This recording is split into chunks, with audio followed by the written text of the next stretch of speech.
అందరికీ నమస్తే. నేను మీ మాధవరావు దుగ్గిరాల యూట్యూబ్ ఛానల్. అందరూ ఎలా ఉన్నారు? అందరూ బాగుండాలని మనస్ఫూర్తిగా కోరుకుంటున్నా.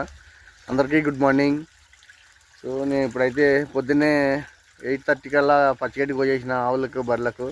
ఎందుకంటే నాకు ఈ తోటలో పని చేసుకొని పచ్చిగడ్డి కోసుకొని నేను మధ్యాహ్నం తినేటప్పటికి 3-4 అయిపోతుంది టైము. అందుకని నేను పొద్దున్నే జల్దీ ఓడగొట్టుకుందామని పని.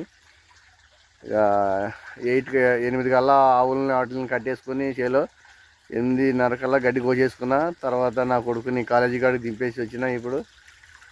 ఇప్పుడైతే మోరికాల కాడికి వచ్చిన. మోరికాల పొంటి నీళ్ళు వస్తున్నాయి చూసిరా. మీద సాఫ్ చేసిన పైపు వరకు, గోడ వరకు, గేట్ వరకు గడ్డి అయితే క్లీన్ చేసిన. గడ్డి క్లీన్ చేసిన తర్వాత ఇక్కడ వస్తున్నాయి నీళ్ళు. ఇప్పుడు దీన్ని నేను పారతోని మళ్ళా కాలువలాక బొదులాక తవ్వాలి. ఇక్కడ నుంచి నేను మళ్ళా ఇప్పటిదాకా కాలువ గడ్డి కోయటం సరిపోయింది నాకు. ఇప్పుడైతే ఇంకా నేను పారతోని రోజంత కాలువలాగా చేసుకుని క్లీన్ చేసుకుంటే రోజంతా తీసుకుంటే మళ్ళీ కొంచెం లోతు అవుతుంది. లేదంటే మళ్ళీ గడ్డి పట్టిందంటే మళ్ళీ చేలోకి వస్తాయి, నీళ్ళు ఆడనే ఉంటాయి, మళ్ళీ రోడ్డు మీదనే ఉంటాయి. ఇదైతే డ్రైనేజీ వాటర్, ఇది మురికి నీళ్ళు. ఎవరినన్నా లేబర్ని కూలీలను పెడదామన్నా మురుగు నీళ్ళు పని చేయమంటారు. ఇక నాకు తప్పదు కాబట్టి ఎప్పుడు అంటే సంవత్సరం నేనే తీసుకుంటా. ఇట్లా కూలీలు ఎవరు చేయరు ఈ పని, నాకు తప్పదు కాబట్టి ఇక నేనే చేసుకుంటున్నా. ఇక అందరికీ గుడ్ మార్నింగ్.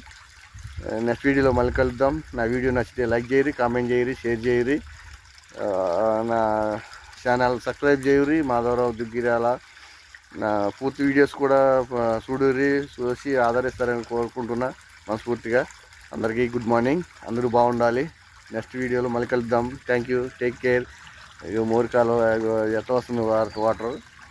ఇంకా కాలువ తవ్వితే మంచిగా వస్తుంది అనమాట. అది స్పీడ్గా వస్తుంది. మీ గడ్డి అంతా సాఫ్ చేసేటప్పటికి